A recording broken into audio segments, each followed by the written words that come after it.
Imagina só, uma multa de quase R$ 3.000 por dirigir alcoolizado, simplesmente suspensa. E o motivo?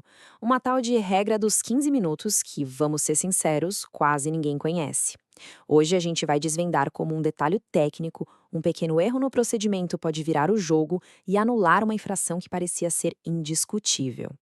Pois é, a grande pergunta que fica é essa. Será que um deslize no protocolo, uma coisinha que ficou faltando, pode realmente ter mais peso do que a infração em si? A resposta, olha, pode surpreender muito a gente. E essa história toda aconteceu lá em Cruzeiro do Sul, no Acre. Foi lá que uma decisão judicial bem recente botou fogo nesse debate, levantando questões importantíssimas sobre como a lei é aplicada e quais são os direitos de quem está ao volante. Então, vamos direto ao que interessa. O que aconteceu de tão especial nesse caso? Basicamente, uma multa pesada da lei seca foi colocada em espera, suspensa pela justiça. E olha, não estão falando de qualquer multinha, não. O valor era de quase R$ 3.000. É uma grana considerável que, somada à suspensão da carteira de motorista, teria um impacto gigantesco na vida da pessoa. A juíza do caso, a Márcia Machado, concedeu o que no direito a gente chama de tutela de urgência. Pensa nisso como um grande botão de pause. Ela suspendeu todos os efeitos da multa até que o caso todo fosse analisado com calma. E tudo isso por causa de uma dúvida bem séria sobre como o teste foi feito. E é aqui que a história fica ainda mais interessante. A estratégia de defesa do motorista foi muito inteligente. O argumento principal não foi, eu não bebi, mas sim algo muito mais técnico, focado nas regras do jogo, no procedimento. A base de toda a defesa está nessa frase aí. Eles alegaram que o procedimento padrão, que é todo descrito numa portaria do Inmetro, simplesmente não foi seguido pelo agente de trânsito na hora de aplicar o teste do bafômetro. E aqui está o pulo do gato. Uma resolução do CONTRAN deixa bem claro quais informações são obrigatórias para a multa ser válida. E nesse caso, a notificação da multa estava toda incompleta, faltavam dados essenciais do bafômetro. Sem esses dados, como é que se pode ter certeza de que o teste foi feito direitinho, com o aparelho calibrado e tudo mais? Fica impossível. E isso nos leva ao coração de toda essa discussão. Um detalhe que muda tudo, a tal da regra dos 15 minutos. O nome técnico é período de privação bucal. E vamos entender o que raios é isso. É bem mais simples do que parece, na verdade.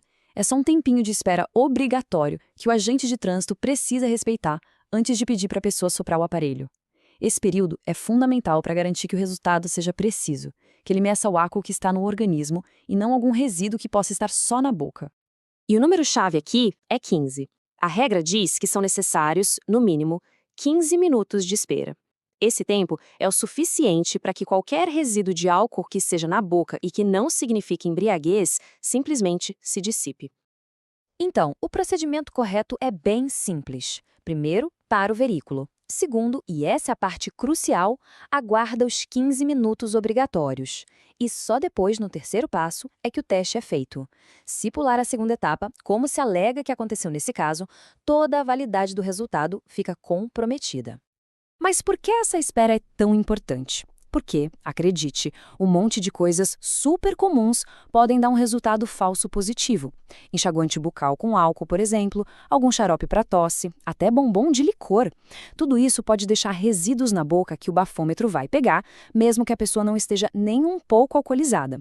Os 15 minutos servem justamente para eliminar esse ruído. Ok, com tudo isso na mesa, vamos voltar para a decisão da juíza. Por que ela deu essa liminar favorável ao motorista?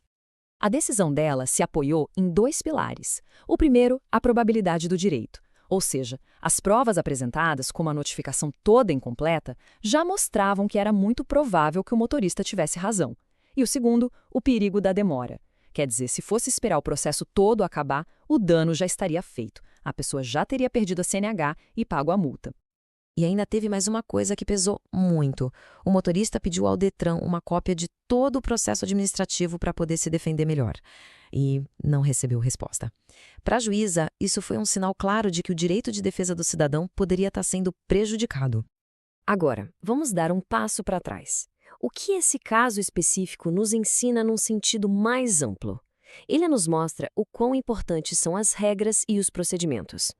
A questão central é a seguinte: As regras de procedimento não são só burocracia, não são só formalidade. Elas existem para proteger o cidadão, para garantir que as ações do Estado sejam feitas da maneira correta e que todo mundo tenha a chance de se defender de forma justa. A precisão de um teste como o do bafômetro depende inteiramente de que o procedimento seja seguido à risca. Então, para a gente resumir as lições que ficam, primeiro, procedimentos existem para garantir justiça. Segundo, uma falha nesse processo pode sim anular uma multa. Terceiro, uma documentação mal feita não é um errinho bobo, pode ser um obstáculo real ao direito de defesa. E, por fim, o mais importante, conhecer essas regras é uma ferramenta poderosa para qualquer cidadão. Isso tudo leva a gente a uma reflexão final, né?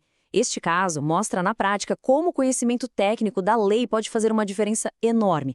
E fica no ar a pergunta: será que as pessoas, no geral, sabem quais são seus direitos e também os deveres das autoridades numa situação do dia a dia como uma blitz de trânsito?